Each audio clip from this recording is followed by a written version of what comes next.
Welcome to CBC Windsor News at 6. I'm Meg Roberts. Thanks so much for spending part of your evening with us tonight. Ontario's NDP leader was in the city today advocating for more support for shelters like the Hiatus House. Plus, we introduce you to a Windsor entrepreneur who hopes his new app can make a difference for people who are hard of hearing, and charges have been laid after a transport truck drove down a pedestrian trail off of Highway 401. We have video from that moment coming up. For 2 days in a row, firefighters have put out a fire at an apartment building on Olette Avenue. The building is run by the local housing authority. As the CBC's Dale Molnar explains, the fire is being investigated as a case of arson. Emergency crews were called out to the apartment at 920 Olette around 11:30 in the morning. Fire officials say the fire started in a 10th floor apartment after sheriff officers tried to evict the tenant of the apartment unit. There was an incident on the 10th floor today, and I guess there was an issue with an individual they were trying to remove, and they were in the process of removing it. The individual lit up his apartment building allegedly, and that's why the crews are here today right now. The fire is out at this time. Costi says no one was injured. However, hazmat crews were brought in because household chemicals were found at the scene. Some tenants were treated by paramedics as a precaution. They're being deconned. That's precautionary. They'll make decon, and that's why you see the individuals getting wanted to make sure that there's no chemicals on them at this time. Several tenants were evacuated from the building, and buses were brought in to keep them warm. How do you feel about this? You're out here in the cold. Pissed as hell. You're pissed as hell? Well, I got food here. I got to get into the fridge. The block of Olette Avenue between Erie Street and Elliott Street was shut down for several hours and reopened later in the afternoon. This is the second fire to break out at this apartment building in as many days. Windsor firefighters say the cause of yesterday's fire was still undetermined, but not considered suspicious. The fire caused about $400,000 in damages, and one person was displaced. Police have taken one man in custody after today's fire, and an arson investigation is ongoing. Dale Molnar, CBC News, Windsor. Windsor's Hiatus House is asking the province to help fund an expansion they say is badly needed. They're asking for more beds and a place for women to transition back into the community after leaving an abusive relationship. Ontario's opposition leader visited Windsor today to see the situation firsthand. The CBC's Chris Ensing has more. So this is one open room. NDP leader Marit Stiles tours the Hiatus House, an emergency women's shelter with 42 beds and 26 rooms. For years, staff have said it's not enough, that there needs to be more space for women leaving violent and abusive situations, saying there's enough demand for 40 more beds. Today, Stiles asked the province to spend more money on these spaces. They're functioning with, very, very limited funds and limited support. Windsor West NDP MPP Lisa Gretzky said this push leans on personal experience. At 17, I was out on the street. I was homeless, and it was a women's shelter that took me in. They shouldn't have. I didn't qualify to be there, but they took me in, and that kindness that they showed me and the support that they showed me helped get me to where I am today. Stiles and Gretzky renewed calls for the government to recognize intimate partner violence as an epidemic, the first of 86 recommendations resulting from an inquiry completed in 2022. A jury reviewing the murder of 3 women killed by a man they were intimately involved with, sending those recommendations to the government. The government addressed 29 recommendations last February with a promise to address the rest by the end of summer.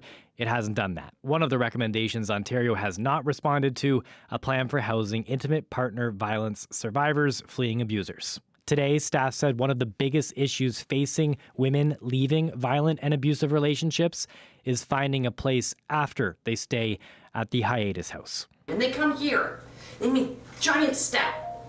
Well, after 8 weeks, this is an emergency shelter. After 8 weeks, they have to move on. We're releasing them to homelessness. We're making them homeless. That's the bottom line. They're coming here. They're leaving that violent partner, which is what we encourage them to do. But then after 8 weeks, it's like, what's next? Where do they go? The solution sits next door. There's plans to build a transitional center with 42 beds women and their family can use to prepare for a new life. Stiles called for a commitment from the province to pay for part of the $22 million project, with half of that price tag covered by fundraising. We've got women out there who are homeless because they were brave enough to leave. Yeah. But now there's nowhere to go. So that's our next step. Construction on the space is expected to start in 2026. Hiatus House hopes to have the site open by 2028. Chris Hensing, CBC News, Windsor. A Windsor entrepreneur hopes his idea can break barriers for people who are deaf or hard of hearing. Earlier this month, his app was showcased at the Las Vegas Consumer Electronics Show, one of the largest and most influential electronic trade shows in the world. The CBC's Jennifer LaGrassa got a demo of the app. Tap on the speech page, it'll show to the police officer that you're hard of hearing. Getting pulled over by a police officer is just one example that Samer Mansour uses when it comes to how his app can help people who are deaf or hard of hearing. People who are unemployed because of disability have disabilities that we can enable. You know, if you provide a solution, you essentially can bring them into the workforce, and they would love to contribute. They would love to feel empowered. Be Aware Deaf Assistant launched in 2022 by the Windsor-based entrepreneur. It's a free, real-time transcription tool that allows people with hearing issues to read on a screen what is being said out loud. About 13,000 people around the world are using the app. With feedback, Mansour has added to it. I'm going to give you the QR code. He started charging institutions and businesses to use a conference captioning feature. People attending a large event or lecture scan a QR code and then get a real-time transcription on their phone.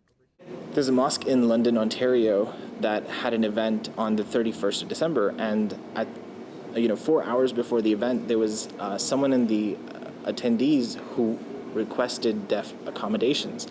And so they were like scrambling. They're like, we don't know what to do. We've never had this thing happen to us before. And so they reached out to me, and within 10 minutes, I essentially set them up. And while people in the disability community say technological advancements make everyday life more accessible, one expert says they can also create barriers. So if someone releases a new iPhone app or web application, which is not designed to work with and interact with our access technology, then what it amounts to is a series of new barriers, making things actually worse. He says there needs to be more enforcement to ensure technology meets the needs of all users. As for what's next with Be Aware, Mansour is waiting to hear if he'll be pitching his idea on Shark Tank. They seemed really excited and interested. The guy kept saying, wow, wow, wow. Jennifer LaGrassa, CBC News, Windsor. The OPP says someone in Lakeshore is out roughly $370,000 after what they call a romance fraud. Police have now charged a Toronto man. Essex County OPP say the accused told the victim he was terminally ill and in need of money for medical treatment, but police say he never repaid the money and left the home they shared together. The 37-year-old has been charged with several counts of fraud and theft over $5,000. Ontario Special Investigations Unit says it's looking into how a man was seriously injured while being arrested by Windsor police. The man is facing several charges after allegedly speeding away from police and then leading officers on a foot chase on Tuesday. Police say they got a call about a driver hitting a fence on Central Avenue. When officers arrived, they say the driver drove off. Police say they didn't pursue them in the interest of public safety. Later on, police say they found the suspect's vehicle at an East End home. The suspect ran off and was arrested after a brief foot chase. A 29-year-old Windsor man is facing 4 charges, including assault and impaired operation of a vehicle. Windsor police say a truck driver is facing careless driving charges after a transport ended up on the Herb Gray Parkway trail. This happened. That's the walking path over there. The truck went up the walking path. This was the scene last night at 9 p.m. near the corner of Fazio Drive and Lambton Street in South Windsor. The truck eventually stopped at the pedestrian overpass on Highway 401. This is the video that Danish Mian shot. CBC spoke with him earlier. I usually walk on that path sometimes, so So I was very like, how did the truck get up there, Plus I'm a driver. I drove truck for 9 years myself. So I knew like, it's almost impossible to get the truck up there, But this guy somehow managed to go up there. I don't know how.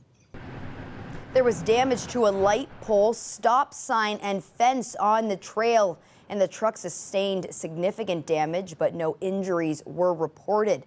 Now, aside from careless driving, police say the trucker also faces charges for failing to ensure daily inspection and maintaining a daily log. LaSalle police have put out a warning reminding residents to be cautious around coyotes. Here's a video sent to us with what appears to be a coyote running down Northwood Street in South Windsor on January 17th. LaSalle police say breeding season is happening now until the end of March. They say coyotes may be more bold during this time and more protective of their territory. Police say unless a coyote poses an immediate threat, do not call 911. Young entrepreneurs in Windsor's Nigerian community have received some federal funding. Micro grants of up to $5,000 have been awarded as part of a program called Tomorrow's Leaders Starting Out. So with the money, I plan to launch my project, which is essentially an online hub for grade 12 students transitioning to university to help them find careers in technology that are suitable for them based off their personal interest. 17-year-old Richard Nonso is among the local recipients of funding from the Canada Service Corps.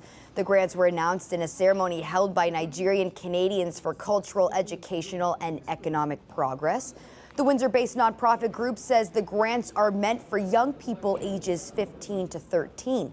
Each recipient is someone working on a project or initiative with community benefit. Nonso wasn't the only one who expressed appreciation for the support. Yes, the Nigerian community, yes, they're very strong. I feel very good about it because it has given me the platform to basically give back to the community. So because I was once in a place where someone did me a favor, so this is a platform for me to do a lot back. As a people of color and obviously the minority, visible minority, it's very important that we take up space in different environments as well, and also importantly celebrating the achievements. This project has been a labor of love. We are actually giving these kids the platform to achieve their grants, to achieve their dreams.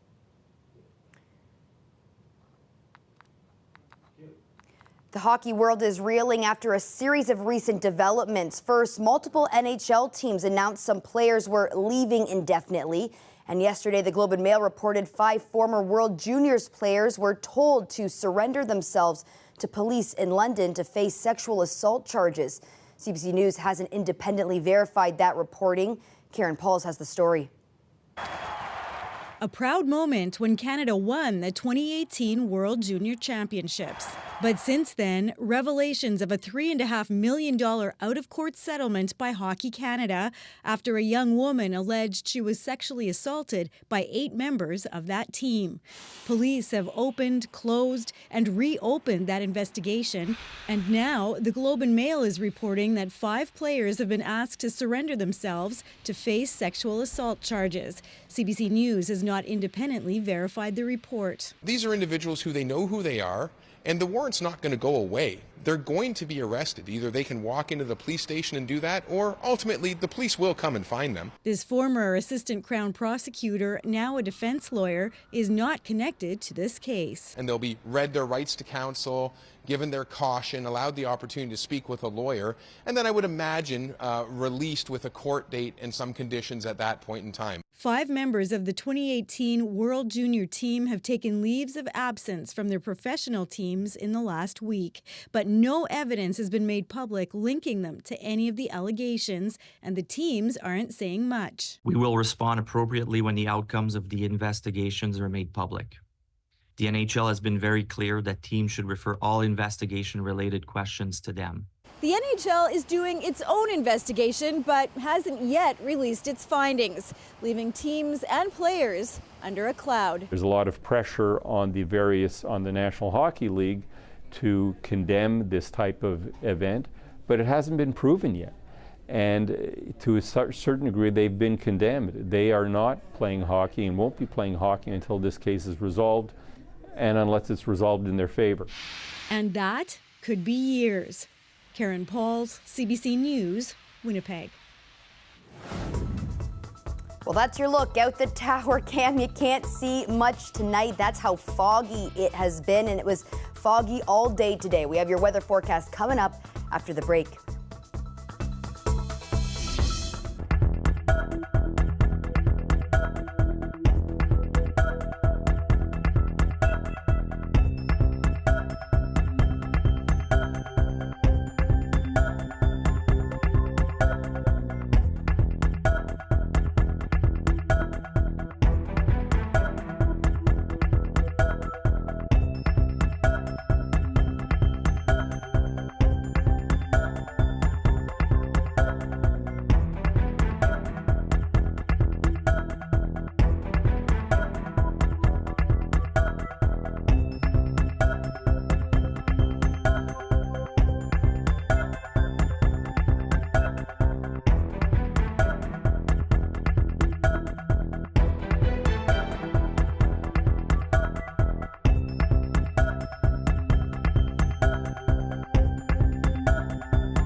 Spain and Portugal are experiencing unseasonably warm weather in the middle of winter, with temperatures hot enough for some people to head to the beach.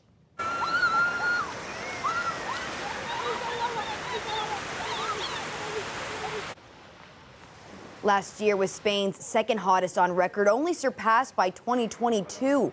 According to official data, scientists are linking extreme weather events around the globe, including in southern Europe, to climate change. Several January records were broken across Spain yesterday as thermometers climbed to 28 degrees Celsius in some places. And in neighboring Portugal, they also are feeling the heat much earlier than normal, and temperatures in central regions are expected to hit mid-20s tomorrow.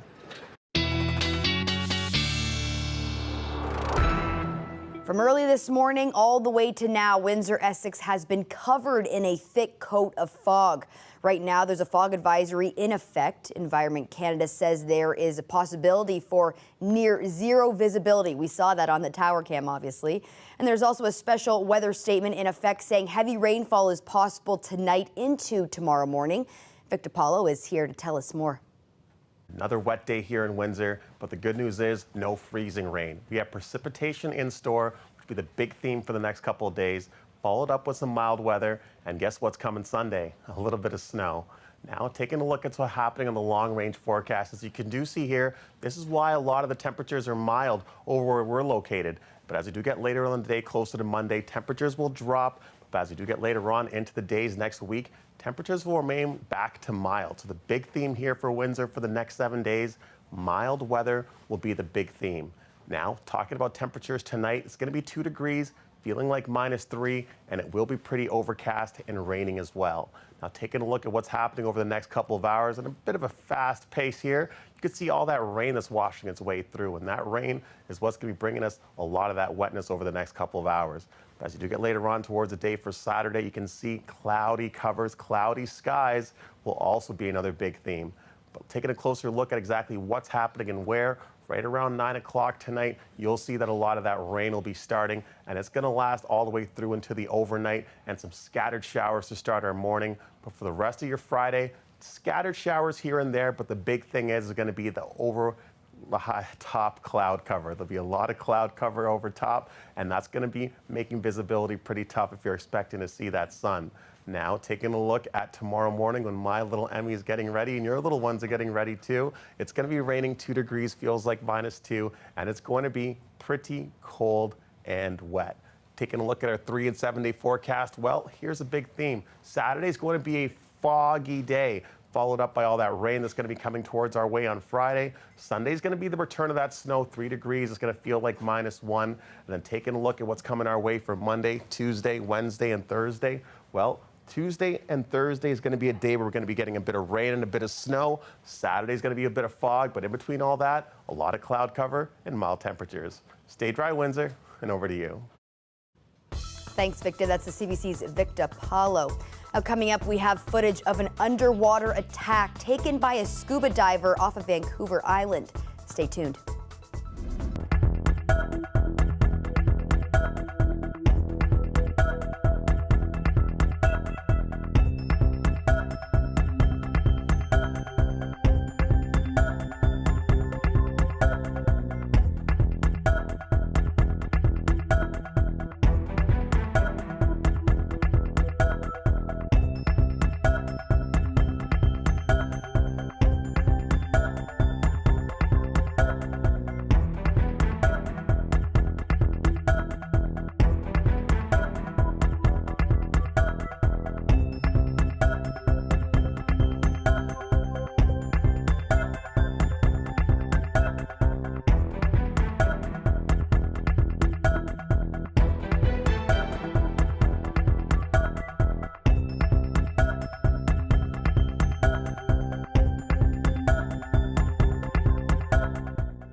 A new study says parents should encourage their children to take risks and engage in rough and tumble outdoor activities to help promote physical and mental health instead of trying to overly protect them, even if that means breaking out the Band-Aids once in a while. Christine Birak explains.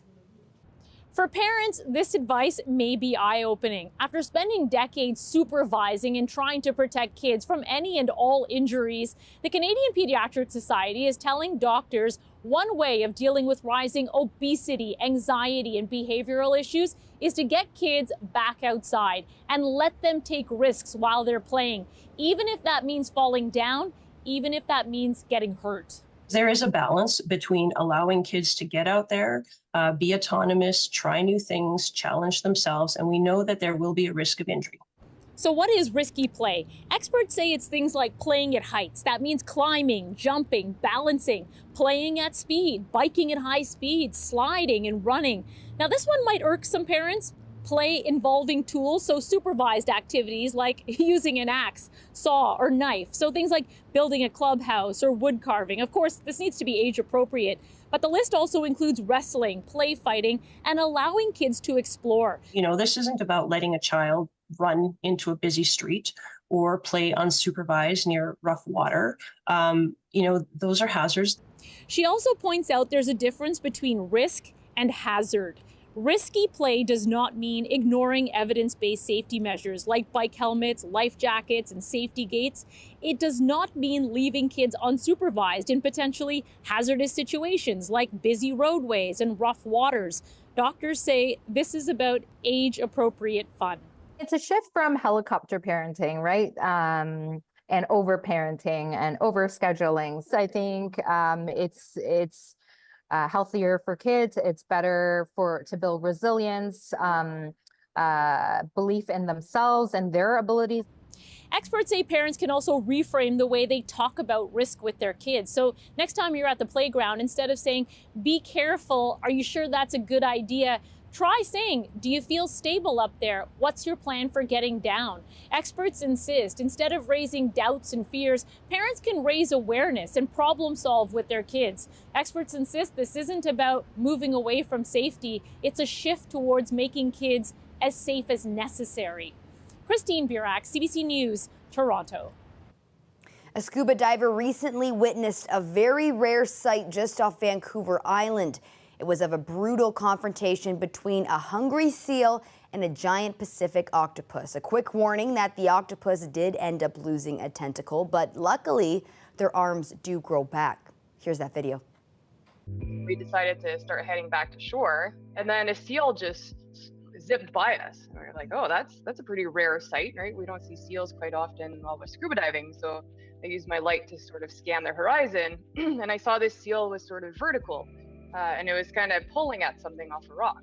You know, normally seals would swim off, but it didn't really care about our presence. We realized that it was actually attacking a giant Pacific octopus.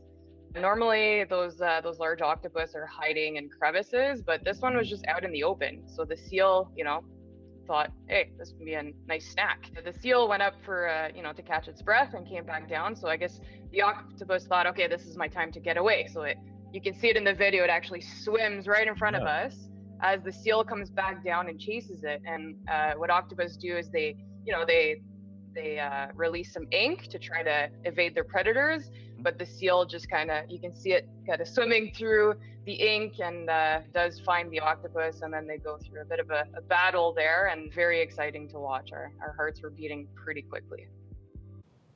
Little close for comfort for me.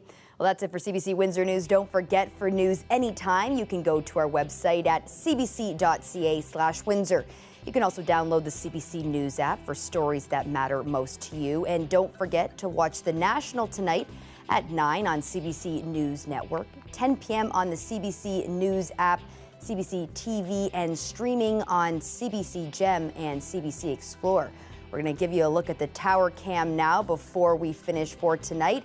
It's a foggy one out there. Environment Canada has issued a fog advisory. We're not seeing much. Thanks so much for tuning in. Looking forward to seeing you back here tomorrow night.